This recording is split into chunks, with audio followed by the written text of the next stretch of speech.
Welcome back to the Michael Lofton Show on Reason and Theology. Well, there's been an update here about Altman, James Altman. I'm not exactly sure if we're supposed to refer to him as Father Altman at this point. He has been directed by his bishop to not present himself as a priest, and he has been disobeying that directive by his bishop. So I don't know where we're at with that. But I'll just say this about Altman.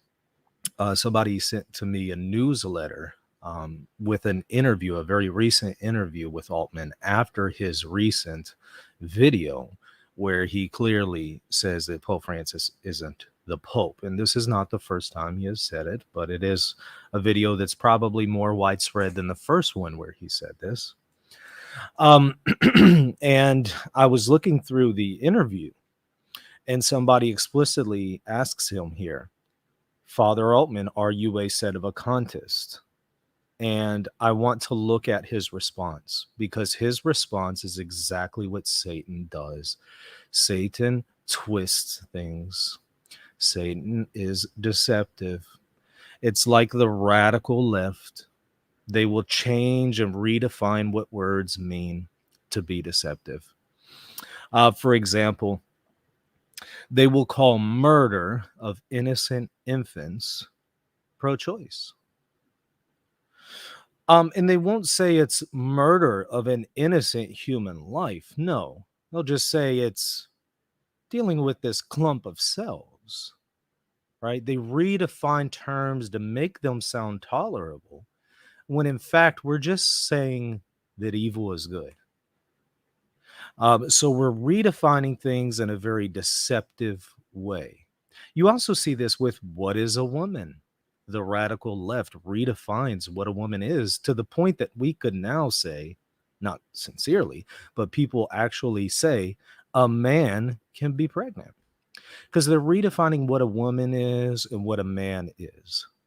And that is exactly what Altman is doing with the term sedevacantist. He redefines it in a deceptive way, and this needs to be called out. I already anticipated this, so I actually already did a video last week on what is a sedevacantist, because I saw people already deceptively redefining what it means. And here Altman is participating in those redefinitions. And that is shameful. It needs to be called out in the exact same way that when Satan infects the minds of the radical left and has them call murder simply pro-choice, we need to call that out. We all agree, right? Okay, we also need to call this out, because this is a redefining of terms in a very misleading way, in a very harmful way, because it touches on grave sin. Because sedevacantism is a form of schism, which is a grave sin. So when we redefine what sedevacantism is, we're now covering up and hiding the fact that we're promoting grave sin.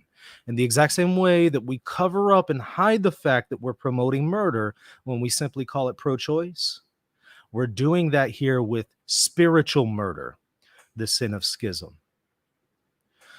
So this is deceptive.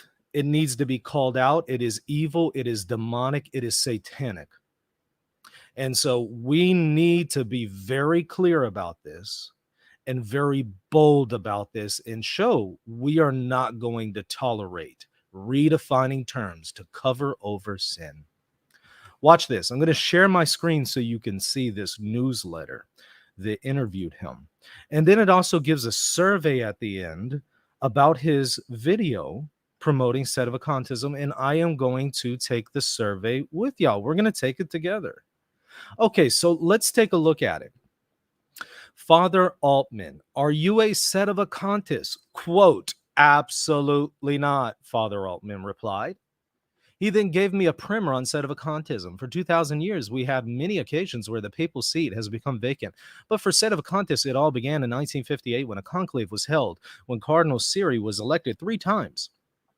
But we refused to accept the papal role because he was threatened by the mob and globalists. As a result, they get the lovable Pope John the 23rd, who then calls for Vatican II. The actions taken both in the conclave and the onset of Vatican II spawned sedevacantism. Father Altman recognizes all the popes, not Pope Francis. Therefore, he is not a sedevacantist, as many are trying to claim. Father Altman's claims are unique because of the claims of heresy he is lodging. That is the voice of Satan. You just saw it. He says, quote, absolutely not, to the question of whether or not he's a sedevacantist, and he goes to redefine what it actually means and gives only one particular form of sedevacantism as the ultimate definition. Let me show you what it's analogous to. If you're a Baptist, you recognize that there's all kinds of Protestants out there. There's Lutherans, there's Presbyterians, Baptists, Methodists. But if you're a Baptist, you fall within this broad category known as Protestantism, just as the Lutherans, just as the Presbyterians, just as the Methodists do. They're all in this broad category of Protestantism. And then you can ask, well, what kind of Protestant are you? Okay, well, I'm a Lutheran, I'm a Baptist, I'm a Presbyterian. Right, that's the particular kind that you are. Protestant is a general category. Methodist, Baptist, those are more specific in nature. Those are the specific kinds of Protestants. And so this is what it's like going up to a Baptist and saying, are you a Protestant? And the Baptist says, no, I'm not a Protestant. Because I'm not a Lutheran. Protestants are Lutherans. Wait, hold on. Protestants are Lutherans, yeah, but Baptists are also Lutherans. You're just now limiting and restricting, I should say, the definition of Protestantism to one particular kind of Protestantism, that is Lutheranism. So when we speak of sedevacantism, it's a general term like Protestantism. There are different kinds of sedevacantists. Yes, there are some who say going back to John the 23rd, there have been no popes. There are other sedevacantists who say going back to Innocent III from the 1200s, there have been no popes. Like there's all kinds of sedevacantists. Now, admittedly, those are more in the minority.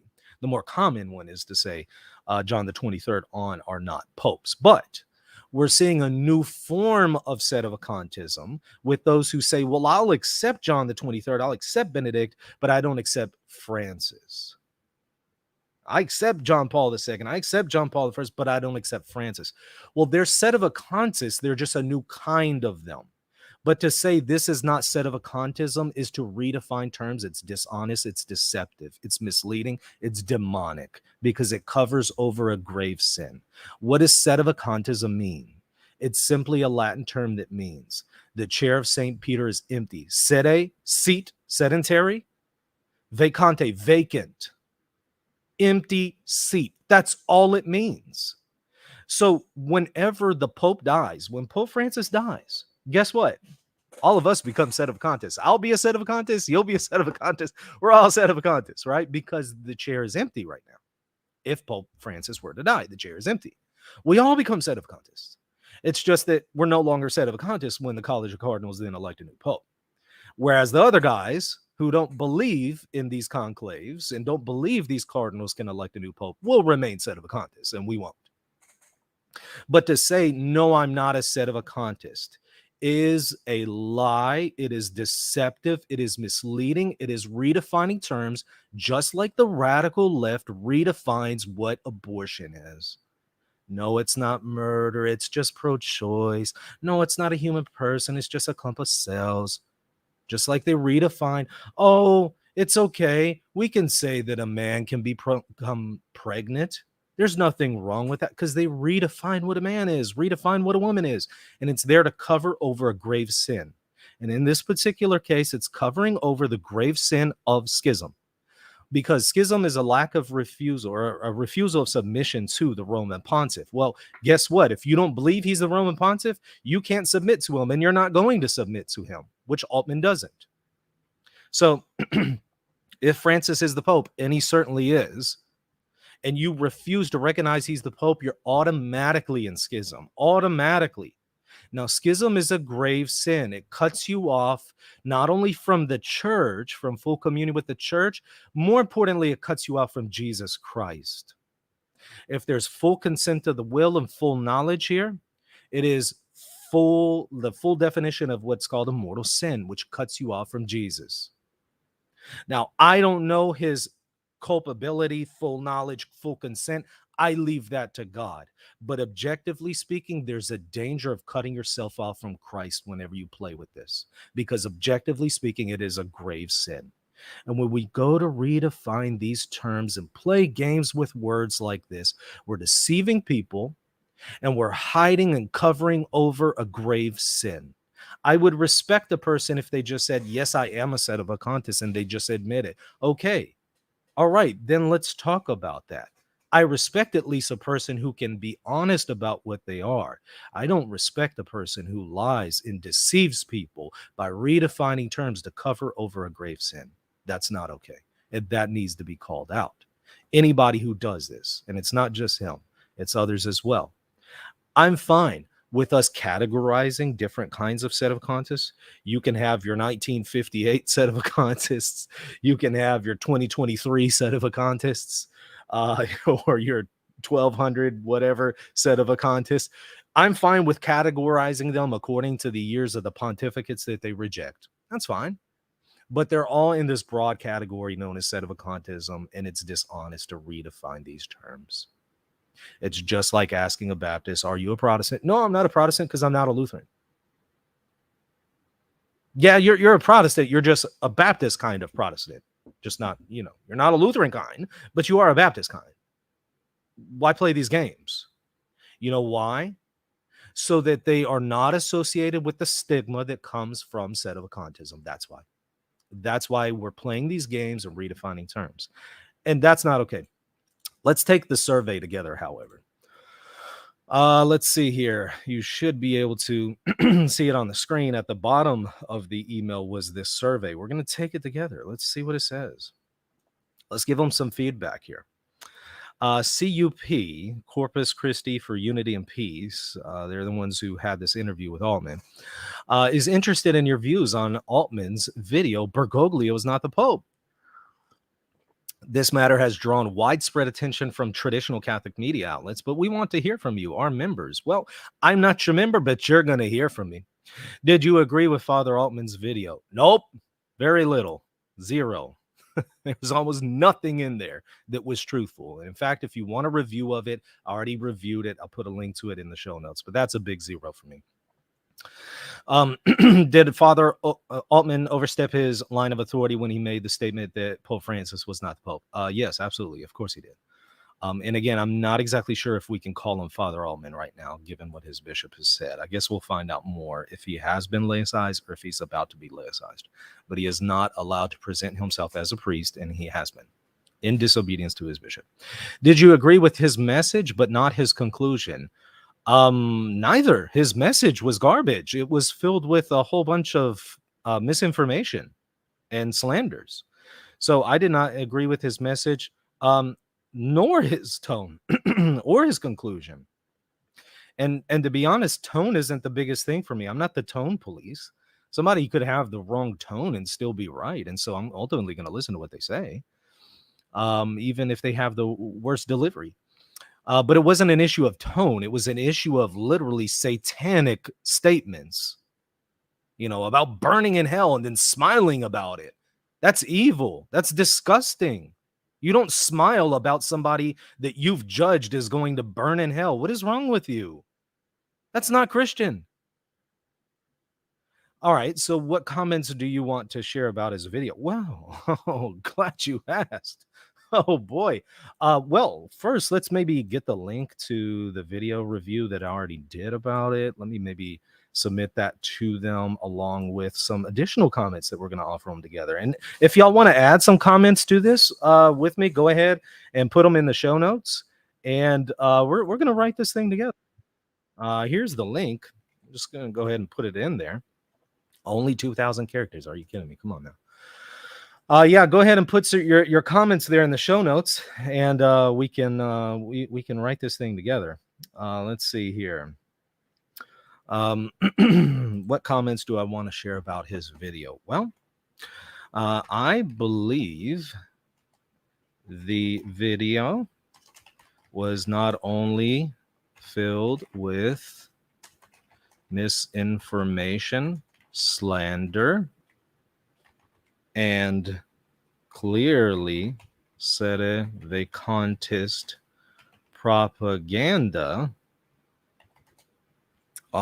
Misspelled that one. But it was also very demonic. Please reconsider your support of Altman, who has been forbidden to present himself as a priest per his bishop and has committed the sin of schism. Let's go with the canonical crime of schism. Let's go with that. Here is my refutation of his video. There we go. What comments do you want to share about CUP's statement? Shame on you for supporting schism and this grave sin. I don't appreciate it when radical liberals redefine terminology and when radical traditionalists do the same. It is just as shameful. Go to confession. There you go. Reason and Theology, Michael Lofton, submit. Boom. There you go. Come on now. Okay. Thank you. We appreciate your feedback. I'm sure you do. All right. There you go. This is just amazing that we've come to the point that it is perfectly acceptable to redefine terms like the radical left, to cover over sin, to deny that Pope Francis is the Pope, and yet call that traditional. Since when is that traditional? It is always those who bet against the papacy and set themselves in opposition to the papacy who are the losers and schismatics in church history, and that is the same here. Anyways, go ahead and forward this to people who need to see this video. People who are being deceived by the voice of Satan, who is whispering in their ear, is this really wrong? Is this really a sin? Oh, this is not schism. Oh, this is not sedevacantism. There's nothing wrong with this. Oh, Bergoglio Pachamama. Oh, Bergoglio Canada visit. Oh, Bergoglio Synod. All of those things. He's whispering in people's ears, and they're listening. And they're following the voice of Satan straight down the road of perdition. And we need to warn people, call them back. This is sinful. This is not right. We need to go to confession. We need to repent of this. We need to come back to full Catholic communion. If we're really traditional Catholics, we're going to recognize this isn't traditional. And the most loving thing to do is call our friends back to communion with Christ, but to be upfront with them. No more kitty gloves. No more playing around and beating around the bush. You have to be confrontational in a charitable way, but very clear. This is sin. This is schism. This is the way of Satan. Turn away from it. That is what the apostles have taught us. They called out these kinds of offenses. They called out these kinds of schisms. They were very direct about it. They were charitable, but they were very direct and very blunt about it. And they would call people to repentance. And we need to be doing the same. Share this with people that you know who are deceived right now. And by the way, while you're at it, hit the like button and the subscribe button, because that's going to help with the algorithm so that this video and others will reach more people. I mean, over 100,000 people, well, at least as of a few days ago. I'm sure it's much more than that. But over 100,000 people watched Altman's horrible video slandering the Pope and gleefully smiling when he talks about Pope Francis and the bishops burning in hell. Over 100,000 people watch that, and they're all cheering him on every step of the way. Those people need guidance. They need some help. They need something that is going to counter this and show them the right way, and the right way to handle their frustrations and their concerns with the Catholic Church. If you believe I'm providing that here at Reason and Theology, hit that like button, hit the subscribe button, and comment for me on this video so that will help reach more people, because the more you participate and interact with this video, the more YouTube is going to share it with others. So I sincerely ask you, please do that. By the way, check me out at patreon.com/reason and theology if you want to financially support what I'm doing here and get access to extra content. Also, I'll put a link to a GoFundMe and PayPal account there in the show notes if you want to financially support me so I can continue to do this show, because this is the way I provide for my family. So if you don't want to be part of those who are part of the cancel culture and canceling any Pope splainer who pushes back against all this stuff, I sincerely encourage you to go and support me at one of those links. All right, that's going to do it, y'all. We'll see you later. God bless. Hey, everybody. Just wanted to tell you about my new free ebook, Church Chaos, Biblical Insights for Confused Catholics. If you are a confused Catholic and you're thinking about leaving the Catholic Church, or you're thinking about converting to the church, but you see that there's a crisis in the church and you're just unsure, this is the book for you. Again, it is free. Just simply go to reasonandtheology.com. You'll see a pop-up that comes up on your screen. Just simply click on it and you'll put in your email and it will provide you the free PDF ebook right then and there.